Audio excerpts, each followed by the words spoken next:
got some. I'm gonna get in the way right here. Right? Yeah. All right. I'll let you handle it. I need a slide. Let me come around over here. There you go. Talk to everybody, but That's fine. I know what he's going That's to fine. Well, hi guys. I'd say big thanks to everyone that come out and in hopes of learning something about crappie fishing, and we may even learn something. You never know. But I always enjoy talking to people about crappie fishing. We do this all over the country, and this happens to be the very first one of the new year for us to be doing a show. So we just throwing some things together right here, and usually our info usually outruns the people. We could talk all day about it, different things and techniques, and honestly, at the end of the night, if there's anything you're interested in, particulars about any kind of technique for catching crappie or any equipment, hang around. I'd be glad to answer any questions for sure. But just to kick things off, my name again is Ronnie Capps, and my partner Steve Coleman. We're both from Reelfoot Lake around Tiptonville, Tennessee. Don't know how many people fish Reelfoot. We got any Reelfoot fishermen at all? Nobody? Nobody's ever been to Reelfoot. Stanley, you been to Reelfoot? No. Been there, been a while. I'd like to go back. Been a while, yeah. It's a pretty well known crappie lake, and that's my hometown and my home lake where I grew up. So I always like to go back home, catch a mess of fish. But we do travel down south and a little bit everywhere. Where are most of my fishermen from here? I just like to get an idea. Arcabella, Grenada is close, and Sardis is close. Yeah. Sardis Lake. What other lakes? We got Sardis, Sandy, you everywhere. Greer's Ferry. All right, that's a new one. Anywhere else? Big Sandy. Big Sandy on the Tennessee River. Anywhere? Where? Jordan, did you say? Lake Jordan. Georgia. What lakes? Clark Hill. Clear. Pretty clear. So a variety of lakes. Where do you guys like been fishing? Anywhere, wherever, you name it. It's always interesting to hear where people are from, because it's always a different technique that we particularly see from the locals anyway when we go there. And I'd have to say that my experience on the water and getting to travel to your lake in Georgia and any lake down in wherever we've been, it's kind of like putting together a big library for us to learn things and techniques. You better be versatile if you're going to compete with best crappie fishermen in the United States. So that it's drove us to learn different ways to catch crappie. And if you just fish one lake and have a technique that works and are happy with it, it's probably going to be different when you go to a different lake, depending on the water clarity and the depth and the size fish and you name it. There's all kinds of variables out there. But anyway, one of the things that stays with us, no matter what, clear water or the murkiest of waters down here in Arcabella or down in Florida, there's water that is so green that it looks pea green, the greenest, most fertile water on the planet, I'd say, down in Florida. Some of the Harris Chain lakes is unbelievably green. We see all sorts of color, watercolor. There's a technique that I'm going to talk a little bit about tonight in hopes that you might not have used it if you'll give it a shot, but it's minnow rigging, and that minnow rig with live bait is how me and my partner grew up fishing with my grandfather. He thought the only way in the country to catch crappie was use live bait, and I still believe him. We call it minnow rigging. Everybody else calls it spider rigging. We got rid of the spider, so we don't want to hit the spider no more, so it's minnow rigging, or slow trolling, what it is. It has been called quite a few different things. A lot of people call it spider rigging and minnow rigging or whatever. You might be using artificials completely versus live bait completely. There's a variety of things you can do with a multi-pole setup. There's usually a group of people that like to fish with one rod. Then there's a group that are entertaining the idea or either only fish with more than one rod at a time. I'd just like to know before I start talking, how many people favor fishing with just one pole? Just one pole most of the time. You fish one pole. You're a one pole man, one pole casting, jig fishing. How many one polers I got? Yep, just one pole. One pole most of the time. One pole. There we go. He's wanting to know more about spider rigging. Yes, sir. I like to fish with one pole. I do. Most fun you'll have sometimes with one pole. Typically, when the one pole thing is real effective, crappie are really aggressive, and you catch them starting to color up here in just a few weeks. The old male fish will be coloring up, getting ready for the spawn, and getting a lot shallower and starting to knock nest and you name it. So they'll get a lot more aggressive. I bet you caught plenty of them big old black ones down there. Yes, sir, big ones.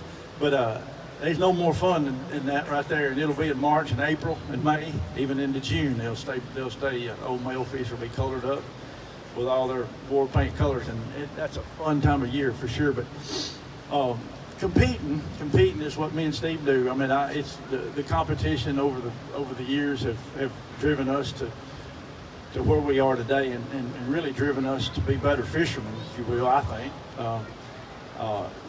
Being that we travel so many places and have to be so versatile at all those places, and I can tell you, if you go to Truman Lake and try to minnow rig, you probably have another thing coming. You know, that's a one pole kind of lake, and you're going to catch a fish vertical along the structure and the standing timber, and that's just about the way it is up there. We'll try to ease in a more than one rod set once in a while, but honestly, most of them can be won. Most of those tournaments can be won with one pole up there, just about every time. And versus Reelfoot Lake or even down at Grenada, sometimes it's going to be hard to compete with them boys fishing six or eight rods out there with double minnow rigs or even jig sets or whatever. But basically, it's at the day's end, it's amount of real estate you can cover with a fishing with a set of rods, and it's just going to be a common thing for you to put more fish in the boat if you can handle more than one rod. So multi-pole fishing, I'll call it, instead of spider rigging. I never have liked that much. Anyway, it stuck way back when, and I guess that I know I started fishing competitively before I had a driver's license and Steve could drive, so that's been a long time ago. We in our 50s, almost 60 now. Headed that way hard. But we fish a lot of places, won a lot of things, but there's one item, without a doubt, that I'd put in my boat. It's going to be everywhere I go. I don't care what time of year it is. I don't care what state we're in or what lake we're going to fish. I'll have a set of B&M minnow rigs on a set of rods. I'll have them rigged for fishing, particularly live bait.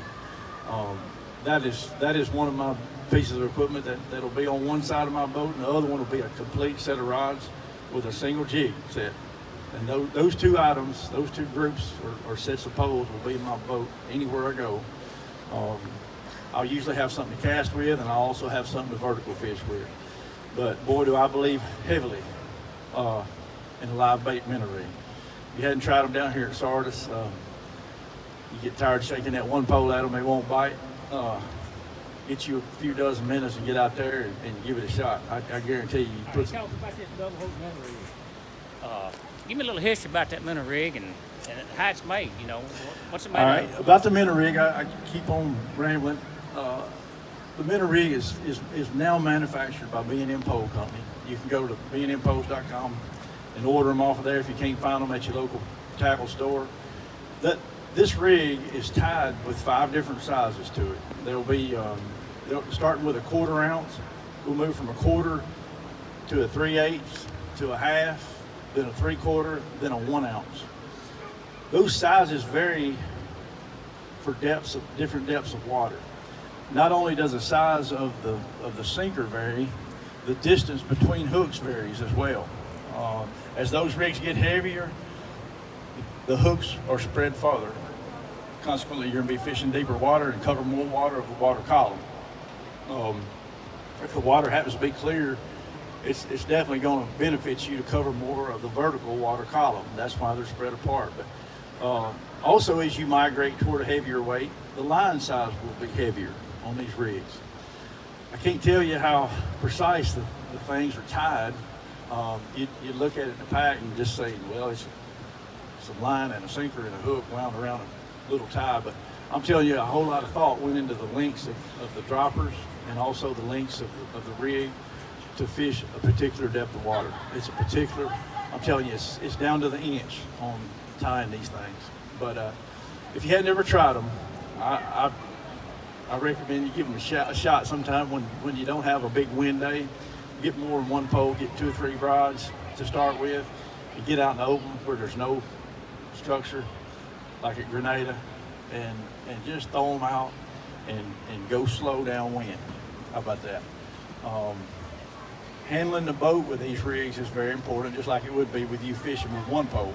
But once you get out in the open water where you really, to start out with, you don't have a lot going on, just put them out and try to go slow. If you're going fast enough, moving fast enough for the line on your rod to tell you you're moving forward, you're going fast enough. I have went really fast, over a mile an hour, pushing these things in times when fish wouldn't bite. Going slow, I had to get a reaction strike versus a slow bite. But I'm telling you, 99.9% of the time, we're going less than 0.2 on GPS. I'm talking creeping, sometimes sitting still. Basically, what we're doing is letting that little minnow do his work out there to attract us a bite. And it's very hard to beat a live minnow when a crappie's not so hungry, I can tell you. Everything from hooking minnows, I'm my favorite way to hook a minnow. People ask me that all the time. I'm always wanting to hook them right through the end of the lips as far out as I possibly can. I use 2.5 and 3 inch shiners typically. If I get in a bigger bunch of fish that are aggressive, I'll go up in size minnows sometimes, but most of the time a 2.5 to 3 inch size shiner is my favorite. They have more energy than an old big fat shiner sometimes, and they do a lot more moving, and that movement, that vibration that minnow creates will get you that bite. I'm telling you, I have a big confidence that it will anyway. So you have something? Yeah. We're fishing these minnow rigs and we're fishing brush, so we're not slow trolling. So explain how to fish brush with these minnow Versus rigs. slow trolling. Right. I did mention first time ever, I wouldn't get in the brush pile with a set of minnow rigs. You're gonna have to have a nerve pill, because it's gonna be hectic actually handling more than one pole, because you'll be hung up like a bandit. I'm telling you. But typically, if we're approaching structure with these rigs, we'll bait them up. We'll be set. We'll be all out set, and anymore we're using technology that can tell us structure that is coming in front of us. I mean, we're using Humminbird 360 imaging. We're sitting there looking at a TV, and just say that pole is a stump. I'm already sitting here looking at the stump I'm getting ready to go to, and I'm going right over to it, and I'm pushing. Just say I got two to 4, 6 poles, whatever. I'm gonna put 2 poles right up there by that stump, and I'm usually gonna pause. I'm gonna sit there and let them minnows do their thing for a minute. That usually gets me a bite when I'm around any kind of structure. That stump's an easy thing to fish. Try pushing them into some brush, and we do it all the time. We'll push it into the thickest, heaviest brush you've ever seen that you could ever imagine fishing just with one pole. We'll push that set of minnow rigs right in there. We'll watch our lines. It's real important to have that boat under control, but pushing them babies right in there, letting them minnows do their thing. Sometimes we can't keep them off the hook, man, in places. But I recall one time having 5 of the 7 fish that we needed to win with in the landing net at one time. That's pretty busy when you get in the top like that. But basically 5 of our 7 weigh-in fish come on one treetop in about 10 seconds, 15 seconds. We got a double on one rod. We got a monster on the other one, and all that. We're getting bites, and it's just like a wasp nest almost kind of thing. But it's pretty exciting. So anyway, we've done that. That's one extreme, but the other is push in there and catch quite a few fish, and then finally get you a good one. Now, we pushed up through that brush top. Yep. We've caught them fish right in the edge of it. Right. And Explain what we do next to catch the fish on up in the brush top. On in it, yeah. Usually we'll let the rod and the line tell us that it's touching structure. That's the first thing. I usually start out low. Most people want to start out high fishing. I like to fish low first, and I'll start out low because if you go figure, a brush top, it's going to be bigger down lower. If there's no problem with this water column, no problem with oxygen, and the fish are just as comfortable on the bottom as they are at the top, there's no problem, then the first structure you're going to come upon is going to be the widest structure. Just picture a Christmas tree laying flat on the bottom. There's going to be a lot more structure down toward the bottom than it is at the top. So I won't catch that first edge. I won't catch the edge of that structure first. And when I see that pole touch that structure, it lets me know where it's at, even though I'm sitting here looking at it on the screen. Once I do that, I usually hang out and basically be stationary for a few minutes, a couple minutes anyway.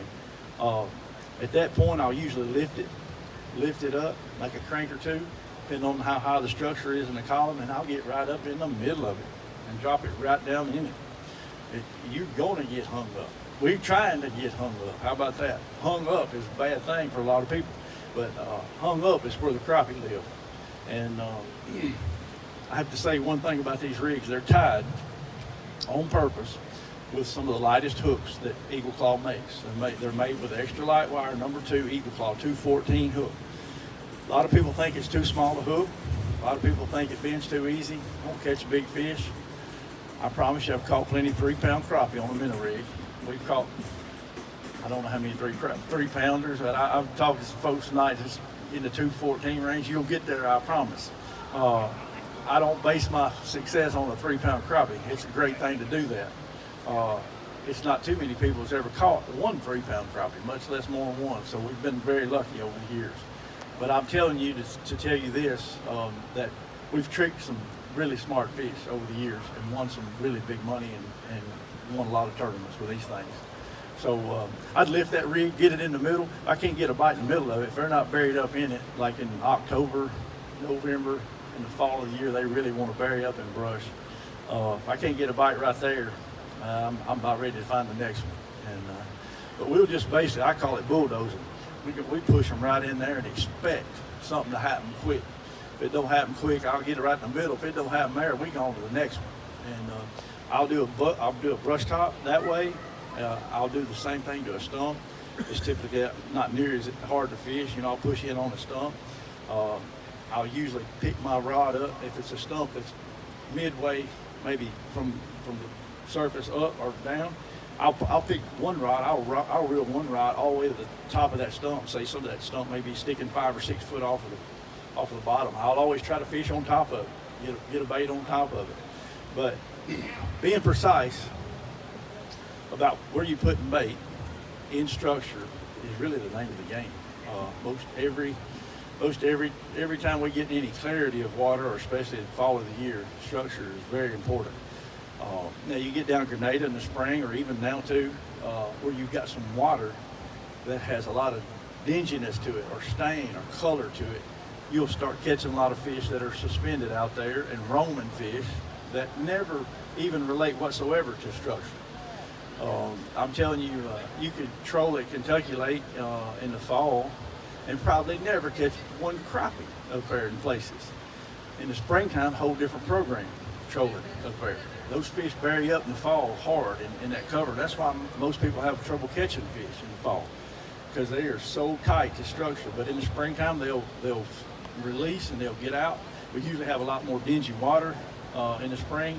When you have dingy water, a crappie feels a lot more comfortable out roaming in any section of water, anywhere, whether it's stained up by some silt, or either colored up with algae and a lot of growth of bloom. There's all kinds of green, if you will, algae and invertebrates, you name it, swimming in some of the most fertile water in the country.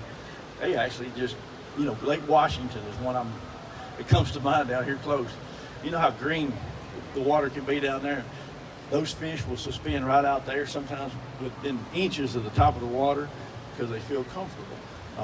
They don't have to be around a brush top to feel comfortable out there. That's why you catch them out there trolling with a set of minnow rings. So that watercolor is very important to look at and to know what you're going to do when you get there. Because I'm in some clear water, say Kentucky Lake or places like Conway, many places I can think of in Georgia. I'm sure you got Clark's Hill there, as clear as a bell. Those lakes I'm heading for structure. I'm looking for the heaviest structure I can find. On the other note, if it's muddy or stained, then you can catch fish roaming. But you can always catch fish with this minnow rig. It's just a little bit harder to deal with when you're dealing with structure.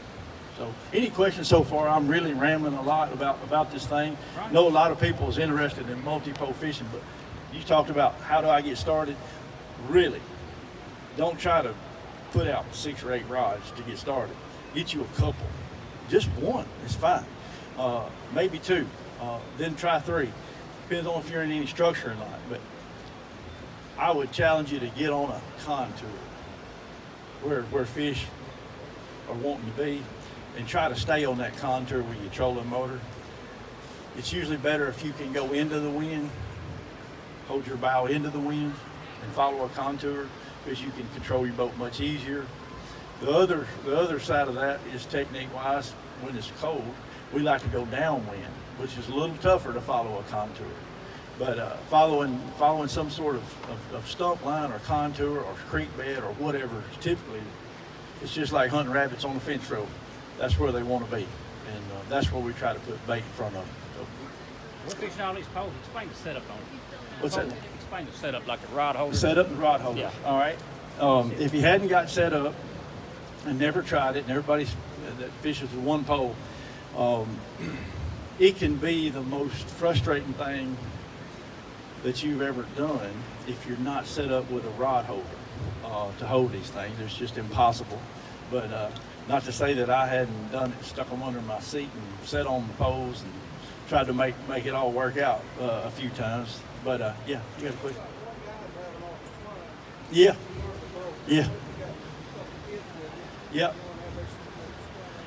You know, that's a good question, but Ranger Boats now makes a crappie model. It's the 188C that can put 3 people in the front of that boat. That's pretty good. We just sold one that we won just a few days ago. Anyway, check out Ranger Boats. They're trying to cater to crappie fishermen by having a lot wider boat up front and taking care of them kids. But you know, if the seating don't work, I've sat on a big long ice cooler many times up front. Put them up there, make them get right there.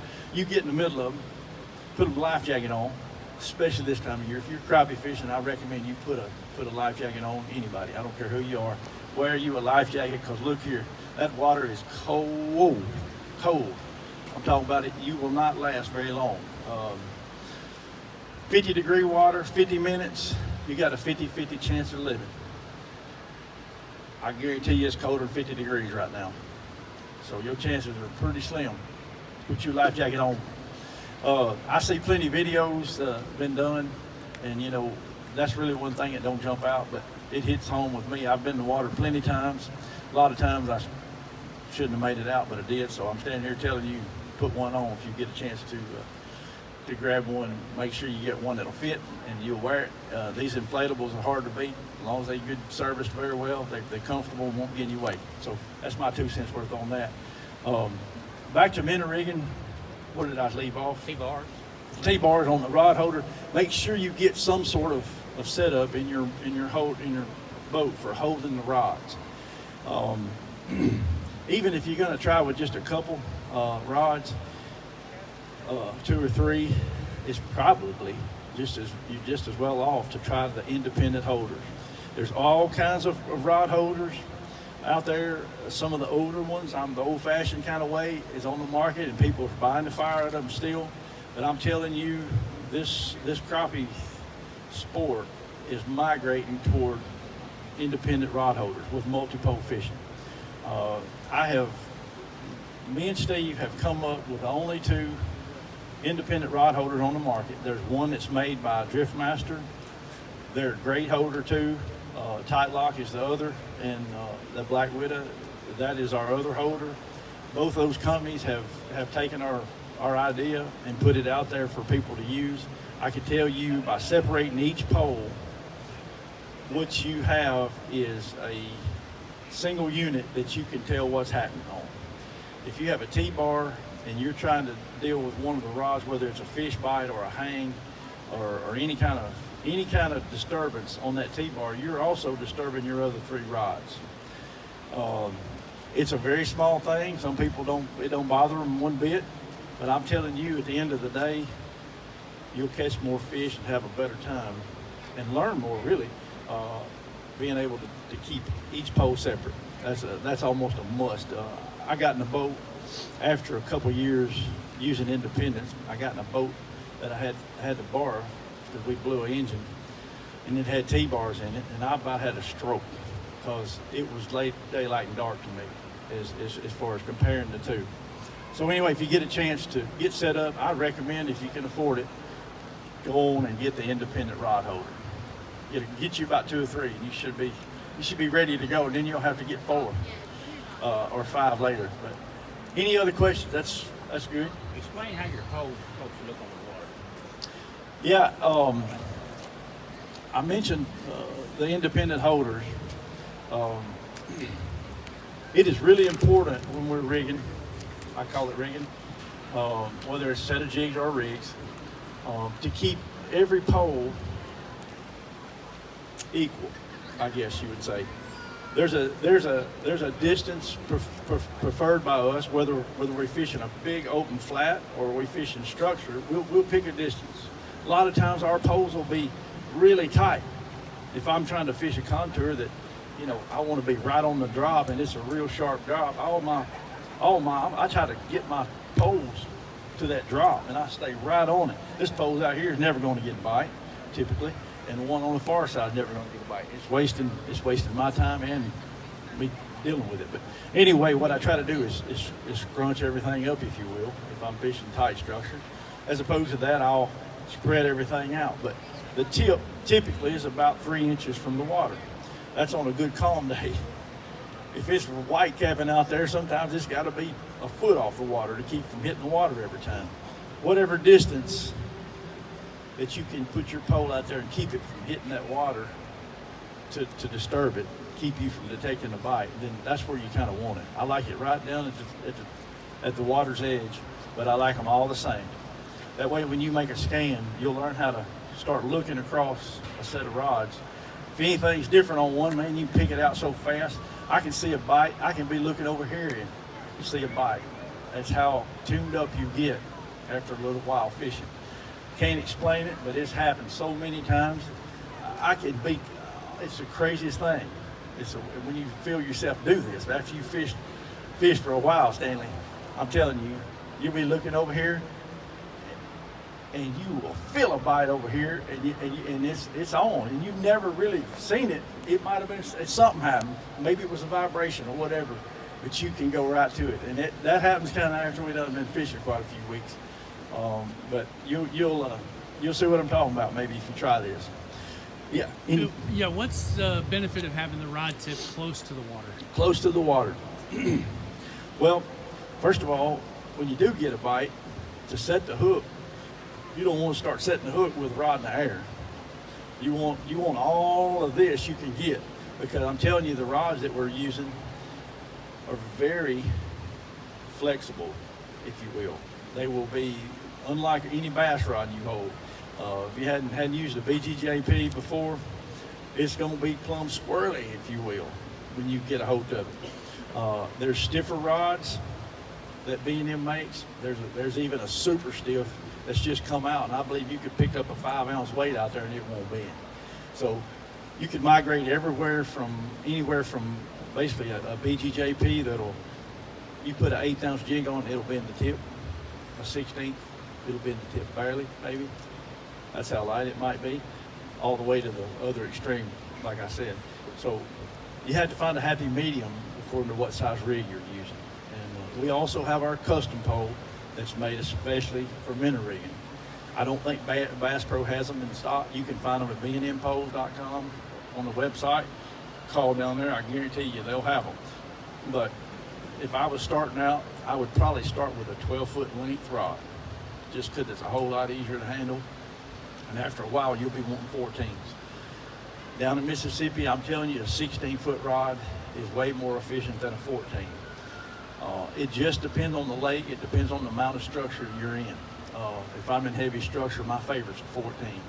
I'm fishing solid lily pads at home. Some lily pad stems, they thick as hair sometimes. And I'm using a single jig usually through those. I won't be minnow rigging in a solid field of lily pads, but I'll use a BGJP, which is a Buck's graphite jig pole, and it's the lightest pole that he makes for doing that. But any questions on poles or pole holders so far? I'm rambling a lot, yeah? It's not a question on pole. Okay. The difference between that vertical stuff and Vertical fishing, you know, as far as, what'd you have on there, Stevie? On the Back up. you just have poles. Yeah, we're sitting here. I mean, that's a pretty good shot of basically equal distance rods. The tip's only a few inches from the water. We're moving forward. We're creeping forward. You can tell it's pretty cold. I can tell you, if you go fishing this time of year, slow is going to be the trick early. You know, when you're dealing with waters that's 30, 40, 50 degrees, you're probably not going to catch fish flying down through there. It might snag one maybe, but I'm telling you, the bite's going to come ultra slow, creeping. And at home, some of the old timers that still downwind minnow rig, I can tell you they won't go 300 yards in 3 hours. It's crazy. They're inching their way down through a stump flat, and they catching the fire of the fish already. They're already after them. But you know, the vertical, you asked about vertical, it's always vertical. I can detect forward movement with my line, and it's near vertical. How about that? It might not be perfectly vertical, but we're not like dragging these behind us. They're fishing vertical. If we had a black and white of the rig, we keep just enough speed for that minnow to play behind the rig, and he can actually swim side to side and forwards. We don't have enough pressure on that minnow to keep restricting him from doing what he does best, and that's move for us. And so anyway, hopefully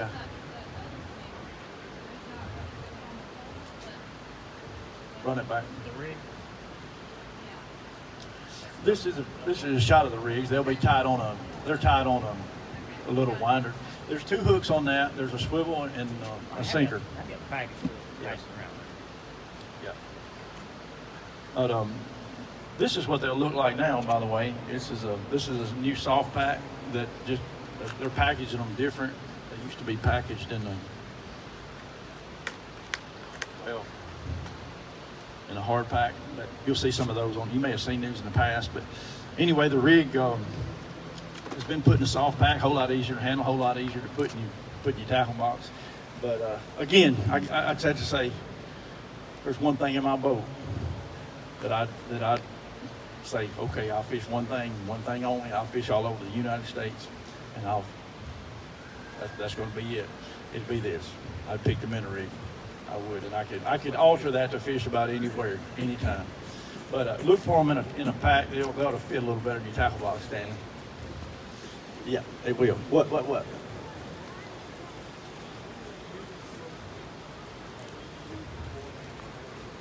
Where do I use them? Yeah, how do we vary weight size? You know, yeah, this rig, the reason there's 5 sizes, as I said earlier, that's typically why there's 5 sizes. I mean, that 1 ounce rig, you can fish 25, 35 foot deep at Pickwick, whatever, with that 1 ounce. If you got more current or whatever than a 1 ounce will handle, you have to move up to 1.5 ounces, whatever. Honestly, I've won a classic. I won the national championship fishing at Grenada Lake with a 2 ounce weight fishing 7 foot deep. That's how I won it. And we fished that minnow rig right there, and we altered it to fish 7 foot of water, and most of the fish was about 16, 18 inches off the bottom. And the only way that I could get them to bite it and hold on to it was flying. I was moving over 1 mile an hour. I was cutting. I was moving completely out of the ordinary. We could get the bite going slow, but they would not get on that hook. We could get 5 or 6, 7, 8 bites and never even touch one with a hook. They'd grab the minnow, pull on it, but that's really how we won the tournament. And I had 50 boats fishing in the same area I was in. The only thing I was doing different was I sped up and I was making a lot of turns, a lot of corner turns. When I make that turn, what fish were doing in that particular time was they were following our bait. They was following us. They would follow us until I made adjustment in direction. When I corrected for direction, I'd go straight for like 100 yards, 80 yards, 100 yards, and then all of a sudden I'd make a hard left-hand turn. It threw them out of the ordinary. It was something different. It was a turn. If dog's after you and you start trying to turn around and do some business with him, he's usually gonna really buck up to you. He'll follow you as long as he's scared of you. He'll keep following you, but he won't bother you. But I'm telling you, when we'd make that turn, them crappie would bite on the turn, big percentage of the time. And that's all it was. We was getting a reaction bite by going fast versus letting them suck up a live minnow going slow. And that's what done it. So that's an extreme now. But typically, a 1/4 ounce at home, 3 to 5 foot of water, 8 foot of water. If I get any deeper in about 7 or 8 foot of water, I go to a 3/8. I'll move up to 3/8. At home, in 12 foot of water, the 3/8 is my favorite size. There's a lot of things that happen between a 1/4 and a half on you being able to handle that thing. When you go down to a 3/8, there's enough weight for you to figure out how to knock that hook off, and almost every time, not ever have to worry about snatching a hook loose. There's enough heaviness to that 3/8 to knock your hook loose, and that's something you'll learn with time, unhanging those things. Or it's really simple if you just do some practicing with them. If you go to a 1/2 ounce, man, you can knock it loose. I can get it off almost 99% of the time, unless I'm hung up somebody's fishing line or something. That you'll just get the feel for it. That's one reason that minnow rig is tied with a sinker where it's at. A lot of people have fished and grown up fishing with the sinker on the bottom of the hook of the rig. You cannot get it unhung with a sinker on the bottom. Not even close to as efficient as I can with it in the middle. Tell you, a bunch of thought went into it. My grandfather started us fishing with those things for some reason, and I know why now. So anyway, hope that gets you, man. But 1.5 ounces or even 2 ounces is not out of the question. If you got to get down or if you got to go fast, you got to always remember to keep that thing vertical, pretty much. Just a slight bend to your line is good enough usually to get the bite, but you need to keep it vertical. I don't care how big a weight you got to go with. You don't ever want it strung out the back of the boat like you're long lining or something. No. Yep. Hope I got you. Any other questions, y'all? I'm talking to probably like over your head. I know a lot of people never minnow rigged, and if you hadn't ever done it, if you got a friend that does it, see if he'll invite you sometime to go do it, because he's already got all the stuff. Probably he's already got all the things and worked some kinks out. And don't be afraid to get in a boat with somebody for half a day or whatever that is set up for doing this. I'm telling you, before you go out and try to rig up for yourself, it would probably benefit you to hire some guy that minnow rigs. And I'm being honest with you, there's a lot of people. Yes, sir. Lord, hey, you can find a guy in Mississippi, I promise, somewhere down here. Might even talk to some of these boys right back here in the taking. But it's worth the money if you never catch a fish, honestly, to see the setup, to see the speed they try to go, all their equipment, because I could go on and on about equipment that we've migrated to over the years versus what we started with. I can tell you that our rod holders were mounted on a 1x6, and we bought them for $2.50 at Kmart back in. That's where we started when we was kids. We just had a holder to hold all of our rods at one, all of them. I had one across the back that would hold a dozen rods if you want to put them in there. So that's where we started, but boy, have we become a lot better fishermen just because of the equipment that's out there available. If you are interested in doing that, not set up yet, we would appreciate you giving B&M poles and rigs and all their equipment a shot.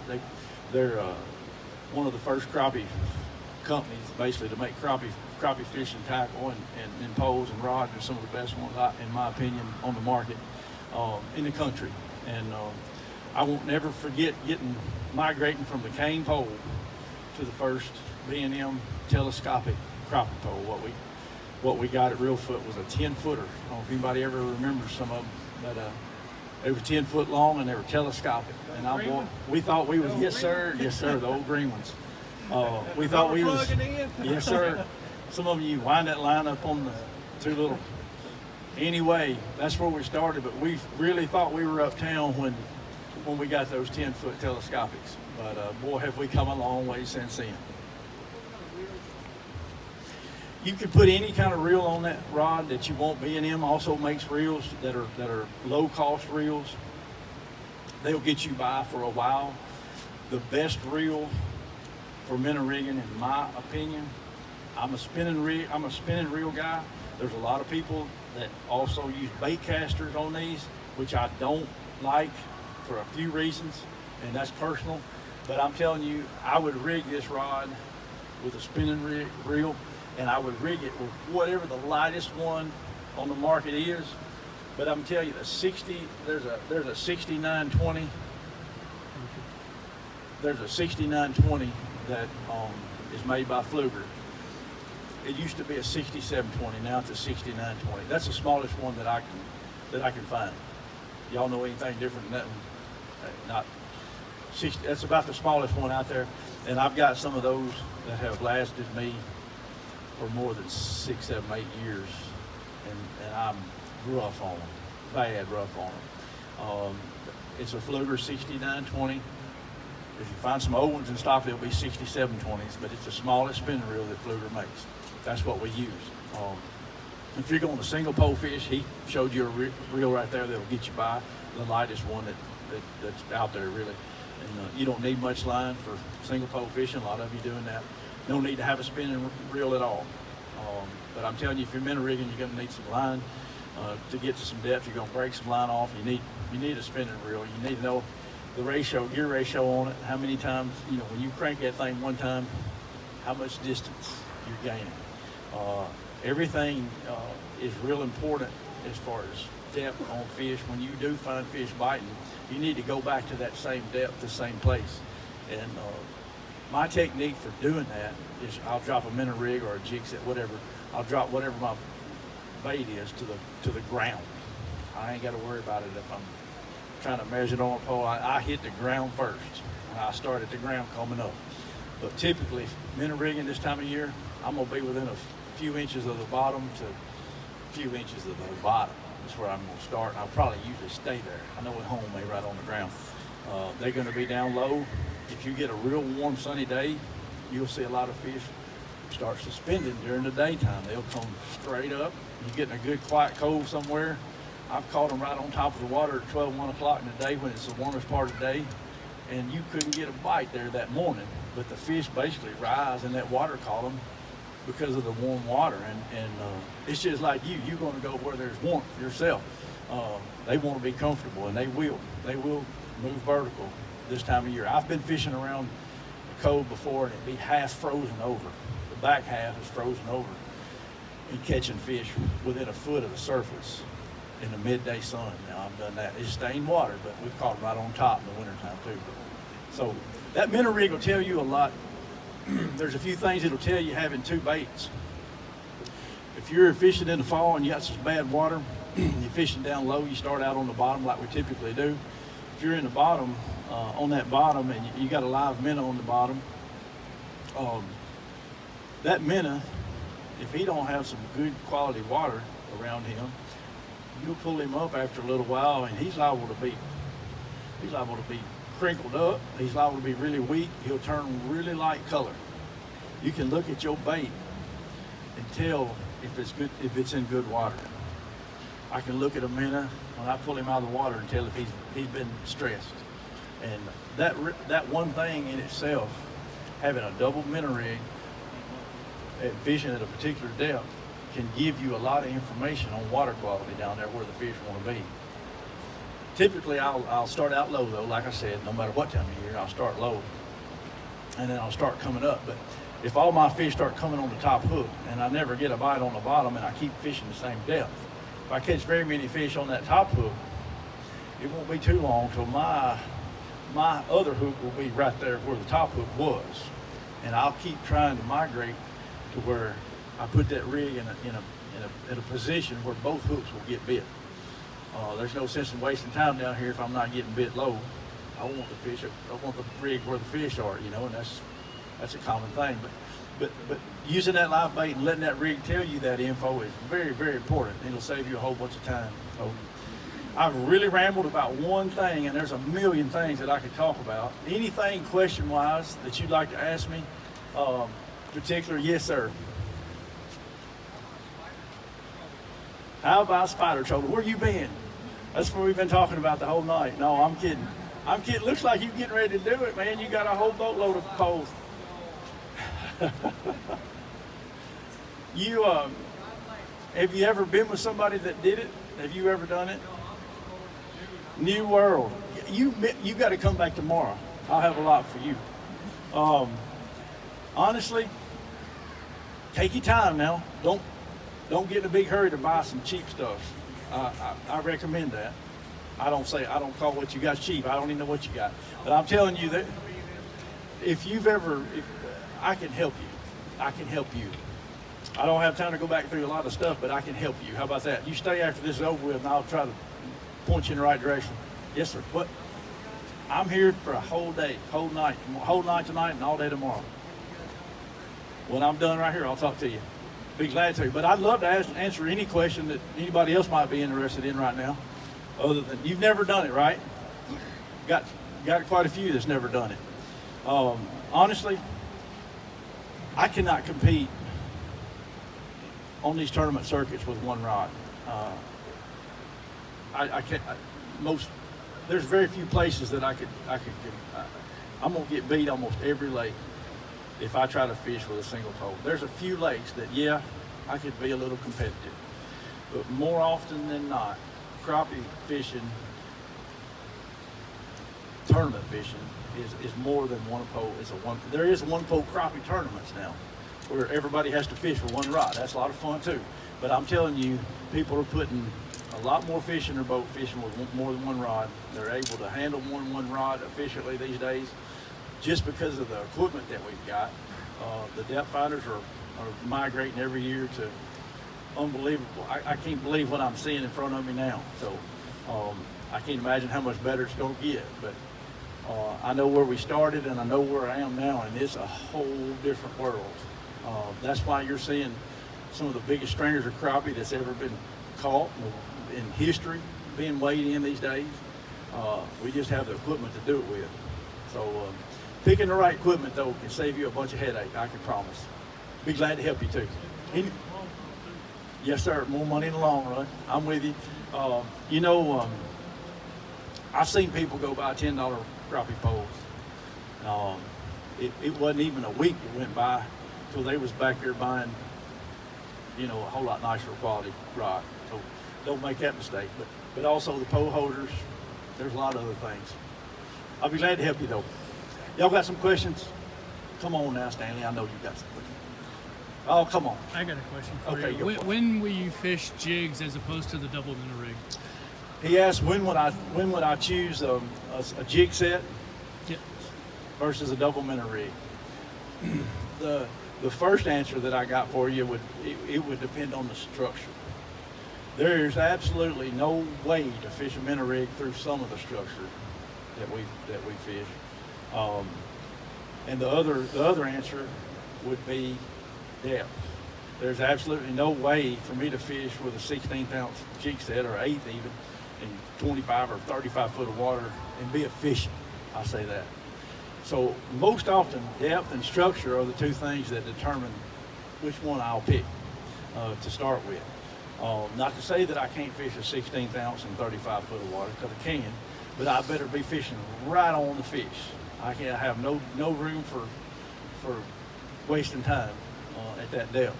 However, a minnow rig being heavier, you know, I can get it down there quicker. I can move around. I got a substantial amount of basically ability to roam with that versus a jig. I mean, I'm just going to cover. It's all about real estate. Sometimes at the end of the day, how much water you can cover under there and be efficient at it. So that's the two things: structure and depth. If I'm at home in a lily pad field, I promise you I'll be fishing a 16th on 6-pound line with a BGJP pole, Buck's graphite jig pole, the lightest pole they make, and I will be creeping through these stems, and they look like bristles on a hairbrush. They are so thick. Right now is when it's happening too.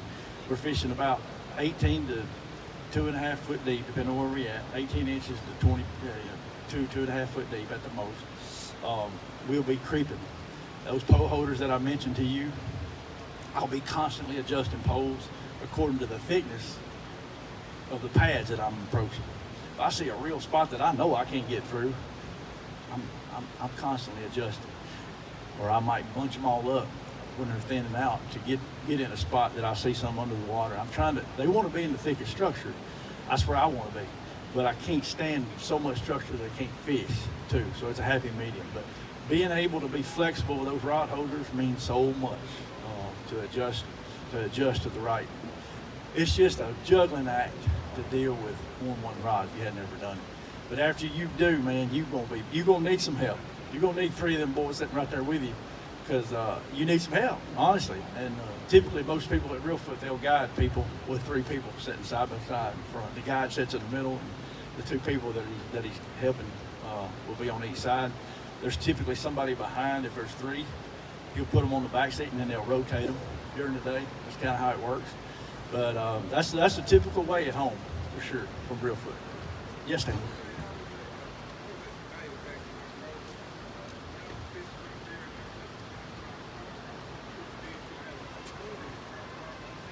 Yep. I've been there. Me too. Been there, done that too.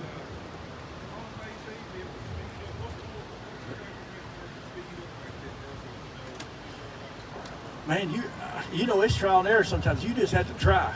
If you're not getting bit going slow, I'm going to tell you. I'm going to tell you this. You got a good live minnow and you put it in front of him. More often than not, if you put them eyes on them poles and you're real particular about what you're looking at, he'll let you know he's there. He'll touch it so lightly that he won't even let you know.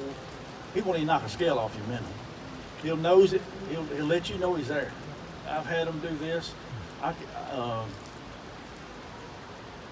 Tom Big, down on Tom Big, on the waterway down there. We fish at Columbus, Mississippi, the place. I will never forget a stump, big giant stump right on the river bank out there that we had already caught some tournament fish off of, and there was plenty more on it because I could see them. I'm sitting here looking at them, and you can see, and they're crappie. There is no doubt. I mean, we've done caught too many of them. They all look the same, but there's some good fish on this thing. And we have sat there and sat there and sat there. I'm talking 15, 20 minutes before we get a bite. And then pretty soon, one would touch it. And that's all I need to know, if he'll touch it. If he'll touch it one time, he'll touch it twice, typically. That's right. He knows that it's real when he touches it the first time. He knows it's real. It's a matter of you just sitting there, keep on sitting there.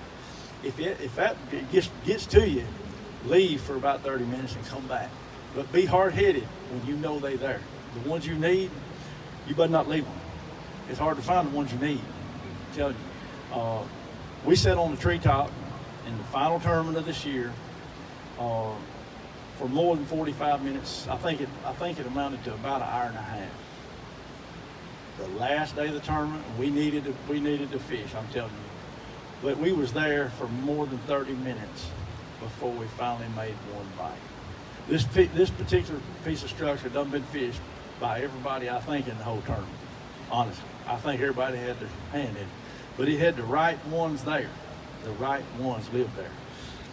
And we lost because they didn't want to bite. We lost. I saw the 2 fish that would have won us the national championship, and they were both on our hooks, but they didn't want to bite. So it was so subtle of a bite that we was lucky to even get them to the top. That's how bad it was. But we did. I tried to lift one in the boat like a fool. Steve was tied up, had a lot going on there, and it was, up there, a pound plus fish is a tournament fish. I'm telling you, it ain't like grenade. A pounder up there is a monster. I tried to lift one normally, like I lifted real foot all the time, pound and a quarter fish, ain't nothing.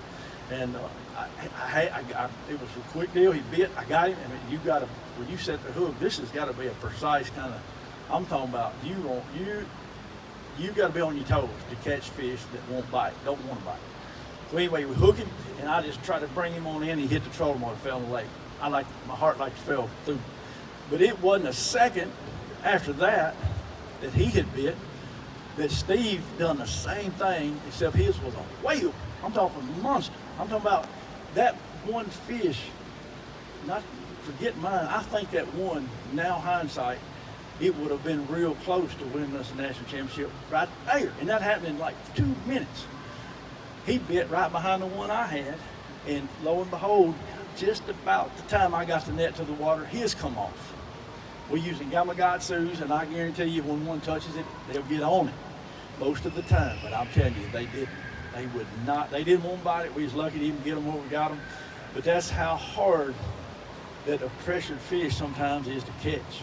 It's just like these boys trying to catch these bass. They'll spend an hour or 2 or 3 hours trying to catch a spawning bass on a net sometimes. I'm telling you, crappie the same way. And that's what won us Anglers of the Year this year, though. I'm telling you, patience pays off a lot of times. We've done very well over the years. There's a whole nother level of crappie fishing that I could tell you about that I'm kind of hitting on right now, that people, the other end of the spectrum is somebody trying to get set up. I'm telling you, it's a long ways from what I'm talking right now.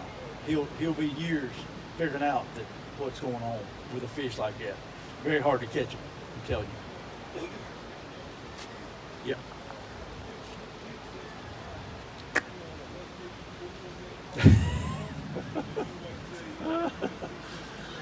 Boy, that's something that you're going to learn. You're going to learn, and it's going to be learned, too. It's not going to be my answer tonight. I promise you, it's not going to be my answer. You can tell when a fish is on the hook. After you see thousands of them, you can tell if he's on that hook or not. And you can also tell if he's not. But, boy, I've had a lot of blank strikes, trust me. Hey, I tell you what, I can imagine him being on there and he not. I can tell you. But many times they'll touch that and touch it and bump it and touch it. And, if the first person you ever went fishing with might have set the hook. Well, that ain't the case most of the time in the fall, especially when they don't want to bite. If they real aggressive, yeah, it's like they rattle the whole pole in the spring. You get down there in the fall, whole different program. Don't want to bite, and put it there in front of them, and be real particular about watching that line and watching the pole and watching what's happening.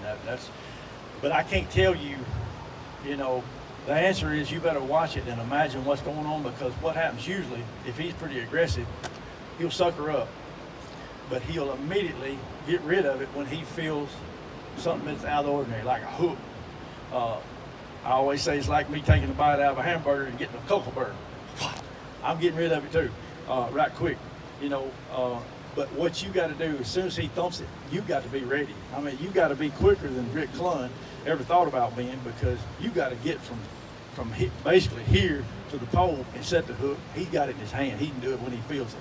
Whole different program. So you got to be pretty fast. Don't be wasting time. Don't be looking at airplanes. Don't be worried about something flying over, because you're going to miss all of them. I'm telling you. Did I get you answered up? Yes, sir. How do they relate to water temperature? What turns them on? 59 degrees is my number. Yeah. In the springtime, as that water warms up, you'll catch your biggest fish pre-spawn, I feel like. Not to say you're not going to catch a monster right in the middle of the peak of the spawn, but all fish won't spawn at the same time. All water won't warm up at the same time. Every lake will be different as far as the spawn. They will when they close to it sometimes, yes sir. They'll migrate toward that. But honestly, 59, not at surface, not on your depth finder, but 59 down in the water column is a magic number. That's a magic number from a fish. I have memories of fish that were bunched up in say 18 foot of water and at Kentucky Lake. This is just one example I'm gonna give you. We was catching some huge female fish in about 18 foot of water in a little old depression pocket, if you will, staging area, basically. About Thursday of a tournament weekend, catching I'm talking about record fish. Fish would have won hands down any time. Well, on the first morning of that tournament, we got our tail beat by a guy fishing 7 foot deep on top of the flat right there. There were still some females left. We done pretty good, but we got beat by a boy that was catching our fish, the ones that had been staging right there, right on that hump, right outside of us, about 500 yards from us. And those fish made that move at 59. And I'll always remember that as long as I live. That particular time, it really is important to have a rising water level. There's a few other factors I believe that's very important. Stable water or rising water is important for them to make a move like that. But that temperature, when it gets right, you know, you may have a 59 water column and all of a sudden you get the worst cold front in the world. It's gonna run you off in a ditch on the fish moving. It's going to be a whole different program. They're going to delay sometimes. So anyway, a stable 59 is my magic number on the peak of that, on the activity getting really started and the females moving shallow. Yeah. But the males will be there way before 59. They'll be on the bank, and typically the bank will be warmer waters anyway. And that's the aggressive one. That's the one you'll probably catch to start with. They'll have some color to them by then. A lot of color by 50. When the water's in the 50s, they'll be really colored up. Probably be March for you down here, right? March. They'll be at home by the last week of February, third week of February. Our black crappie will be black as ace spades. It's clear water. You can see the bottom, but they will be colored up beautiful by the third week in this month. Sure will. Any other questions, y'all? I've rambled a whole lot. I'd love to share everything I know about crappie fishing with some of you. I'm sure it'd help. But anyway, if we can answer any questions the rest of the night, give us a shout. We'll be here for the whole weekend. And invite you back tomorrow. I'll probably talk about something different tomorrow. Who knows? Don't be bashful to ask questions, because I know I got a lot of stuff stored. You kind of got to pull it out of me sometimes. But anything else, y'all, before you go? Nope. Thank you. Done my best. Take a look at B&M rigs, B&M poles. I appreciate that. They've been very good to us, and take the money out of the budget to send us out here to try to help a person catch a few more fish at the end of the day, and really you buying their products what does it. So I appreciate the B&M poles and rigs and any product they have. You'll take a look at it. Also on B&M website, if you do get a chance to go to that website, tell them how we did at the Bass Pro Pyramid, and good, bad, or ugly. We'll take it all. Thanks for coming, y'all. Thank you. Yes, sir. All right, time to go crappie fishing.